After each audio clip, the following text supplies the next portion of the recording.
Hello everyone, welcome back to my channel. By now, I'm hoping that you watched my first video on my adoption. If you haven't, I was adopted when I was 2 weeks old. Over the years, I found my mother, my father.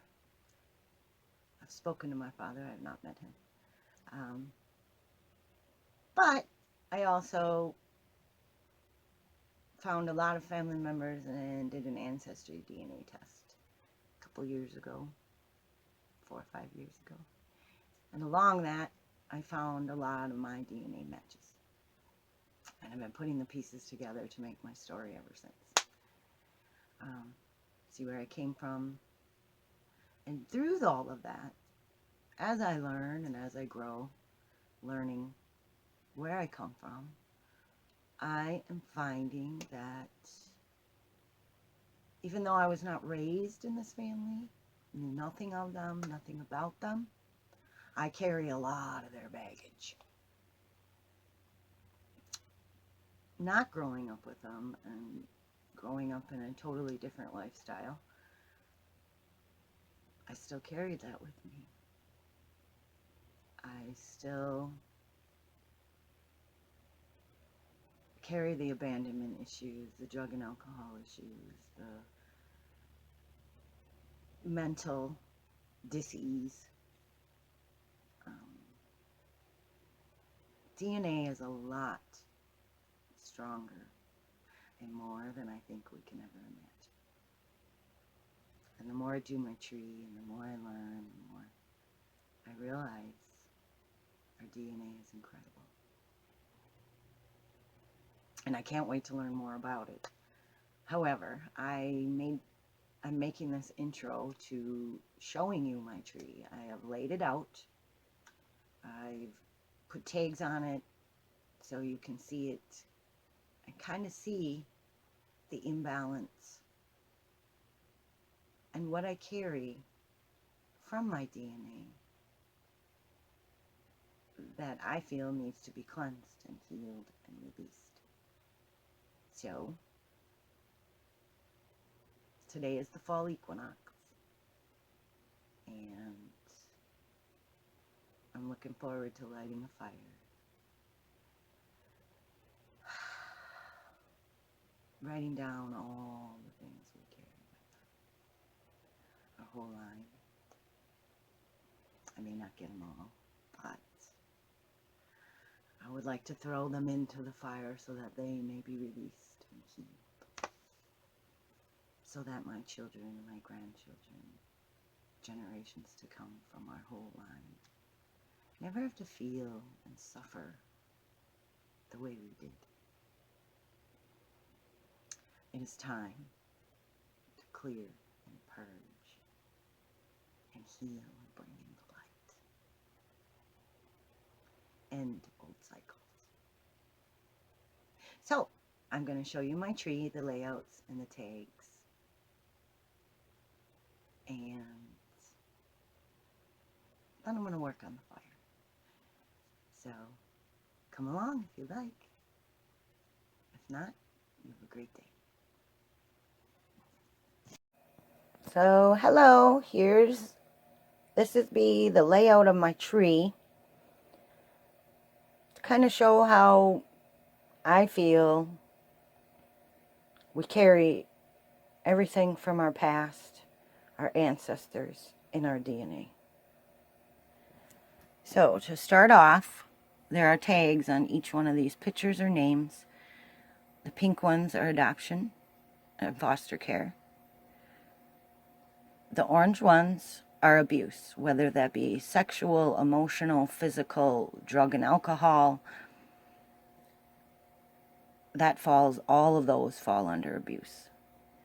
The yellow ones are multiple marriages, which I find in my family where they're all lost, looking for love. And then the green tags are died young. There are quite a few I feel there are quite a few that died at a younger age, before the age of 50.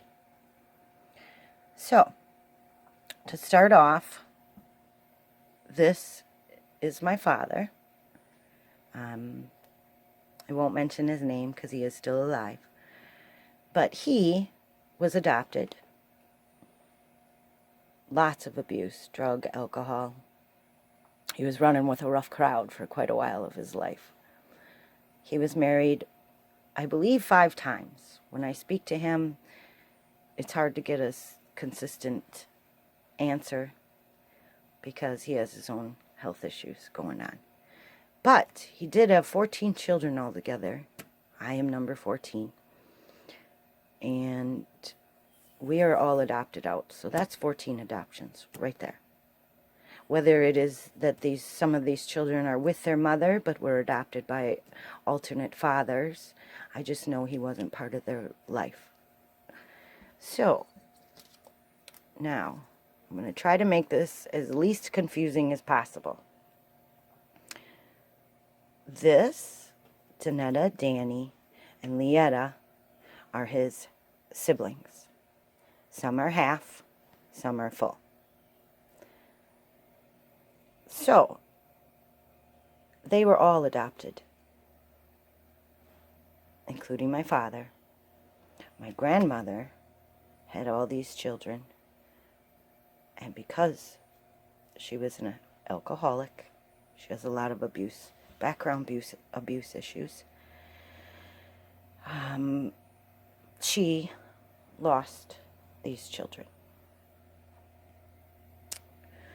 She does, however, have 6 stepchildren that she raised as her own on the last marriage she had. She was married 3 times. She's a beautiful woman.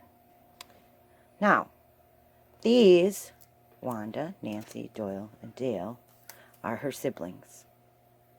Wanda was put up for adoption, and she was adopted out. I believe Erlene and Nancy were put into the foster system to be adopted, but as they got older, they ran away and went back home to their mother. Now, these 2 are her mother and father. My grandfather died at 48. He was married twice, 1 time before he married her. He has 2 kids prior to these. He died at 48, and when she was left alone with these 5 children, some of them were still very young. So they were put into the orphanage to be put up for adoption. And as I said, 1 was adopted out. The other ones, I am not sure. I haven't gotten the full story because I get a lot of hearsay from others, but unfortunately they have passed. All of them have passed. So I have to go by what others say.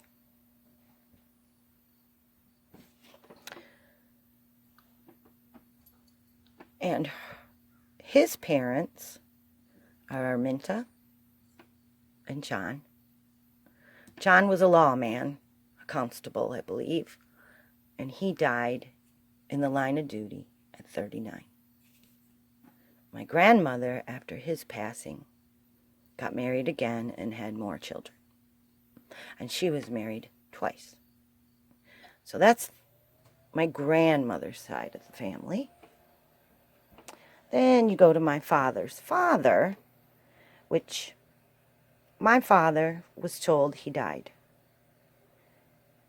which is not true. He lived for many years after that. I do not know why they told him that, but they did. This is my grandfather. He, too, was married to her, had children.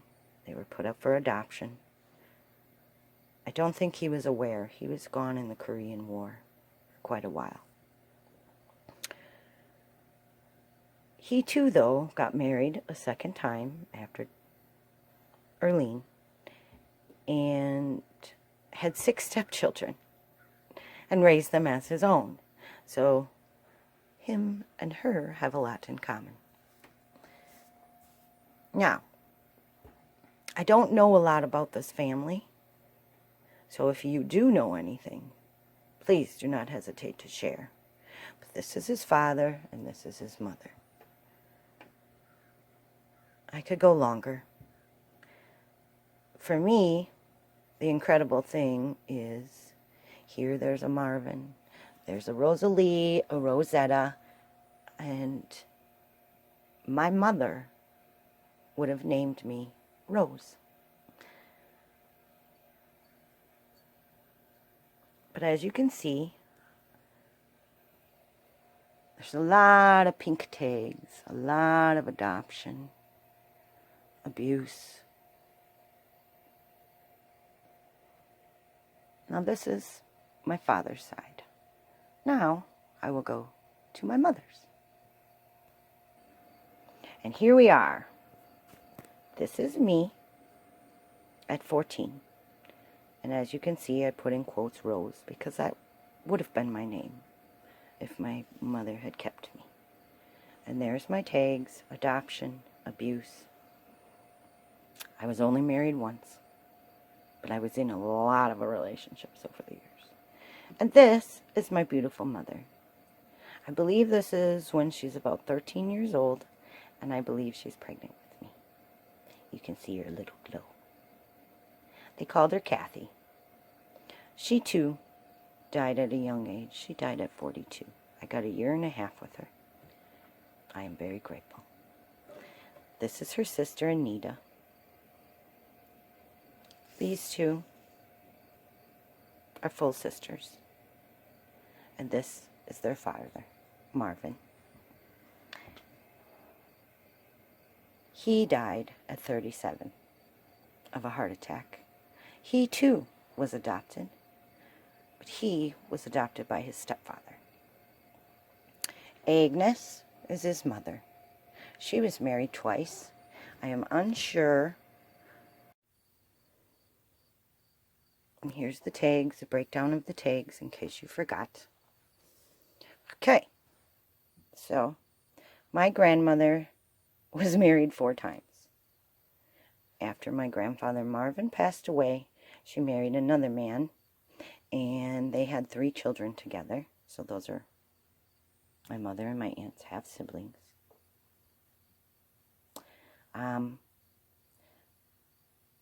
My grandmother's second husband was the gentleman that made my mother give me up, which I am grateful for. This is my grandmother, my mom's mom.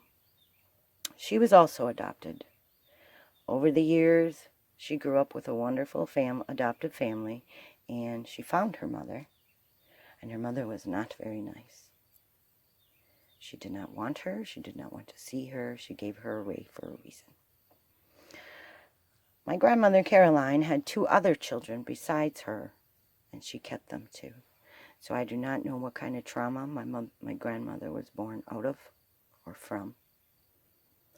But clearly by my grandmother's reaction, it was not good. As far as my grandmother's father, I do not know whom exactly it is. I do know it is a Kleber by my DNA and all my matches with the whole Kleber line. So there are 3 options, and I have tried contacting, but because of the secrecy, I have not found any information on whom her biological father is. I just wanted to show you a breakdown, but as I pull it out, you can see adoption, multiple marriages, abuse. We seem to carry a lot of sadness in our DNA. And I firmly believe that is a big part of why I'm learning what I am, so I can help clear that, remove that, and then we can all grow. Thanks for watching.